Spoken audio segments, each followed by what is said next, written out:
Hello class 8 students, how are you children. कैसे हैं बच्चों? उम्मीद है सभी आप लोग सेफ हैं। कुछ बच्चे तो स्कूल भी आ रहे हैं अपना असाइनमेंट्स कंप्लीट करने के लिए। तो बच्चों, जैसा कि आपको पता है कि मार्च में आपके एनुअल एग्ज़ाम्स होंगे, तो धीरे धीरे हम लोग आपको सिलेबस कवर करवा रहे हैं एनुअल एग्ज़ामिनेशन का। तो मैंने आपको पिछले वीडियो में परोपकार पाठ पूरा पढ़ा दिया था हिंदी साहित्य का। अब इस वीडियो में मैं बात कर रही हूँ पाठ 10 नीति के दोहे, जिसमें कुछ के जैसे कबीरदास जी के, रहीमदास जी के, तुलसीदास जी के दोहे इस चैप्टर में दिए गए हैं, जो कि आपने सुने भी होंगे, पहले पढ़े भी होंगे। तो आप लोग अपनी अपनी हिंदी साहित्य पुस्तक का पृष्ठ नंबर 95 निकालिए बच्चों, 95 पेज निकालिए, जिसमें आपका पाठ 13, पाठ 10 कहा था मैंने पहले, सॉरी पाठ 10 नहीं, पाठ 13 नीति के दोहे दिया गया है। तो इसमें तुलसी, कबीर, रहीम आदि प्राचीन कवियों ने दैनिक आचार व्यवहार से जुड़े कई दोहों की रचना की थी, जो आज भी प्रासंगिक हैं। मतलब प्राचीन समय में उनके ये दोहे लिखे थे उन्होंने, लेकिन ये आज भी चलन में हैं, आज भी सुने जाते हैं लोगों द्वारा। आइए उनमें से कुछ नीति के दोहों के बारे में जाने। नीति मतलब कैसा हमको आचरण करना चाहिए, कैसा हमको व्यवहार करना चाहिए अपने जीवन में, किस तरह हम लोगों के साथ बातचीत करें, कैसा व्यवहार करें, वो इन दोहों में बताया गया है। तो इनमें से कुछ दोहों के अर्थ मैं आपको समझाऊंगी। तो पहला दोहा है, देखिए पहला दोहा, तुलसी यही संसार में, तुलसी यही संसार में पंचरतन है सार, हरि भजन संत मिलन दया दान उपकार। यह है आपका पहला दोहा इस पाठ का। इसका मीनिंग क्या है बच्चों, इसका अर्थ क्या है, चलिए इसका मीनिंग देखते हैं। तुलसी यही संसार में, तो तुलसीदास जी ने क्या कहा है कि इस संसार में, तुलसीदास जी कहते हैं यही संसार में, इस संसार में पंचरतन है सार, मतलब जो आपके सद्गुण हैं, जो आपके अच्छे गुण हैं, वो पंचरत्न के समान हैं। क्या है वो? पंचरत्न, जैसे 5 रत्नों के, 5 हीरे जवाहरात मोती, इनको रत्नों में गिना जाता है, उसके समान हैं, पंचरत्न के समान हैं। जिसे अपनाकर, मतलब हरि भजन संत मिलन दया दान उपकार, ये हैं आपके 5 रत्न जो इस दोहे में बताए गए हैं। इसे अपनाकर आप क्या करते हैं, जीवन आपका सुखमय बनता है। यदि आप अपने जीवन में इन सद्गुणों को, इन 5 रत्नों को अपनाएंगे तो आपका जीवन जो है सुखमय रहेगा, हमेशा आप लोग खुश रहेंगे। तो कौन कौन से हैं ये? हरि भजन, पंचरत्न कौन से हैं? हरि भजन यानी कि ईश्वर का भजन, भगवान की भक्ति। संत मिलन, संतों का संग, अच्छे लोगों का संग, अच्छे लोगों की संगत। फिर है दया, दूसरों पर हमेशा दया करना। फिर है चौथा दान, हमेशा दान करना, लोगों को, जो जरूरतमंद लोग हैं उनको दान करना। और 5वां है उपकार, यानी कि परोपकार, कि दूसरों की भलाई के लिए कार्य करना। तो यदि आप इन 5 गुणों को अपने जीवन में अपनाएंगे तो आप लोग हमेशा सुखी रहेंगे। ये 5 रत्न के समान है आपके सद्गुण। ठीक है बच्चों, ये था आपका पहला दोहा। अब देखते हैं दूसरा, बुरा जो देखन मैं चला, बुरा जो देखन मैं चला, बुरा न मिलिया कोय, बुरा न मिलिया कोय, जो दिल खोजा आपना, मुझसा बुरा ना होए। ठीक है बच्चों, ये है आपका दूसरा दोहा इस पाठ का।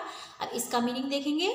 इस दोहे में क्या कहा है, ये कबीर जी का बड़ा ही प्रसिद्ध दोहा है। इसमें कहा है कि जब मैं इस संसार में, बुरा जो देखन मैं चला, जब मैं इस संसार में बुराई ढूंढने चला, जब बुराई ढूंढने चला मैं इस संसार में, तो मुझे कहीं कोई बुरा नहीं मिला, कोई बुरा व्यक्ति नहीं मिला, बुरा ना मिलिया कोई, जो दिल खोजा आपना। और अंत में जब मैंने अपने हृदय के अंदर झांका, अपने दिल के अंदर, अपने मन के भीतर झांका, तो पता चला कि मुझसे बुरा तो कोई है ही नहीं संसार में, सबसे बुरा तो मैं ही हूँ। अर्थात स्वयं से बुरा कोई नहीं होता है। मतलब आप अगर किसी के बारे में बुरा सोचते हैं, किसी के बारे में अच्छा नहीं सोचते, तो आपसे बुरा व्यक्ति संसार में कोई नहीं है। ये है आपके दूसरे दोहे का अर्थ। अब देखते हैं तीसरा दोहा। तीसरा दोहा क्या है, जिन ढूंढा तिन पाइया, गहरे पानी पैठ, जिन ढूंढा तिन पाइया, गहरे पानी पैठ, मैं बौरी डूबन डरी, रही किनारे बैठ, मैं बौरी डूबन डरी, रही किनारे बैठ। ये है बच्चों आपका तीसरा दोहा। अब इसका मीनिंग देते हैं। जिन ढूंढा तिन पाइया, क्या है इस दोहे में ये बताया गया है कि आपको जो भी कुछ प्राप्त करना है, जिन ढूंढा तिन पाइया, आपको जो भी कुछ प्राप्त करना है उसे मेहनत और लगन से खोजें, यानी कि गहरे पानी पैठ, यानी कि इतनी मेहनत करें, इतना अथक परिश्रम करें, उसको मेहनत और लगन से खोजें।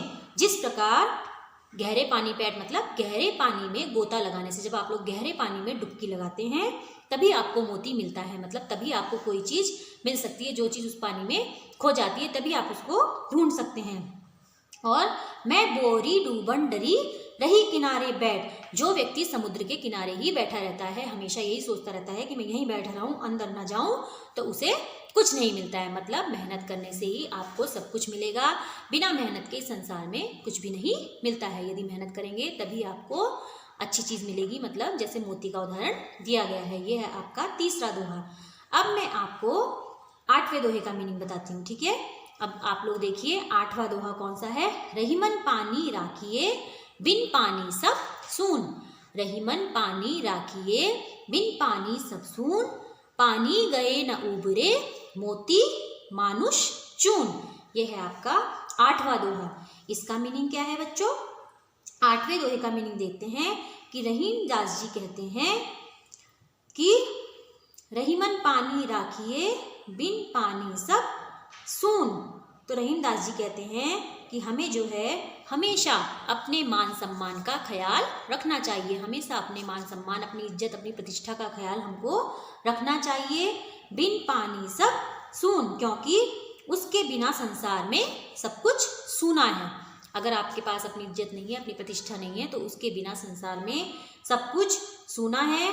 क्योंकि पानी गए न उबरे मोती मानस चून, अगर आपका ये मान सम्मान चला गया, आपकी इज्जत चली गई, तो एक तो आपको कोई पूछता नहीं है, जैसे मोती की चमक जैसे ही जाती है वह बेकार हो जाता है।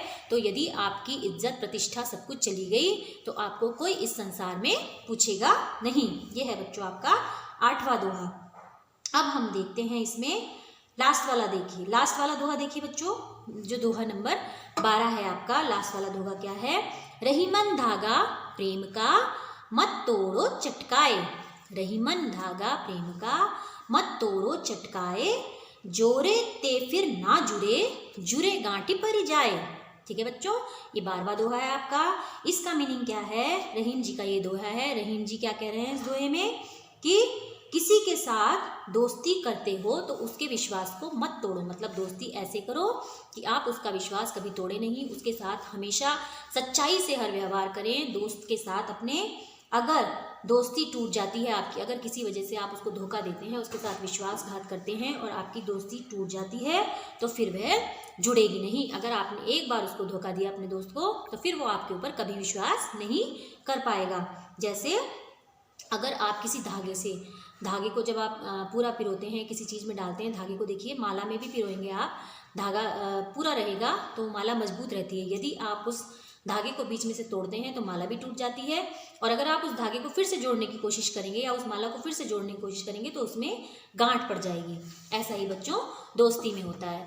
आपसे वो दोस्ती दोबारा करने को तैयार तो हो जाएगा, लेकिन आपके ऊपर कभी जीवन में विश्वास नहीं कर पाएगा। उस दोस्ती में, उस विश्वास में गांठ पड़ जाएगी, मतलब शक उत्पन्न हो जाएगा कि मतलब आप उसके साथ अभी भी अच्छा व्यवहार करेंगे कि नहीं करेंगे। तो बच्चों इसके कुछ दोहे मैंने आपको पढ़ाए पार्ट 13 के। आप इन दोहों को फिर से दोहराइए। यदि किसी दोहे का मीनिंग समझ में नहीं आता तो मुझसे पूछिए दोबारा, मैं दोबारा उसको बताऊंगी। जितने मैंने आपको अभी दोहे पढ़ाए हैं केवल आप उन्हें ही देखिए, अभी उन्हीं के अर्थ को समझिए, क्योंकि एक साथ अगर मैं आपको सारे दोहे पढ़ाऊंगी तो आपको कुछ भी समझ में नहीं आएगा। जितने पढ़ाए हैं उनके अर्थ को अच्छे से समझिए।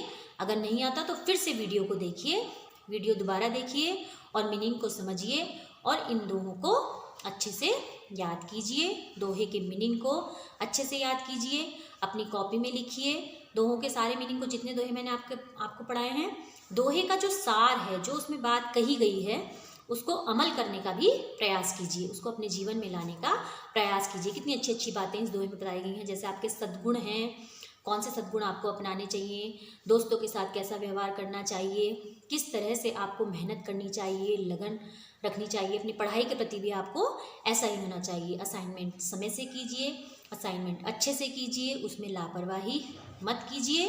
तो इसी तरह से आपका कार्य समय से पूरा हो पाएगा और आप एक अच्छे विद्यार्थी की श्रेणी में आ पाएंगे। यदि इन दोहों को अपने जीवन में भी उतारेंगे तो आप एक अच्छे स्टूडेंट्स की श्रेणी में गिने जाएंगे।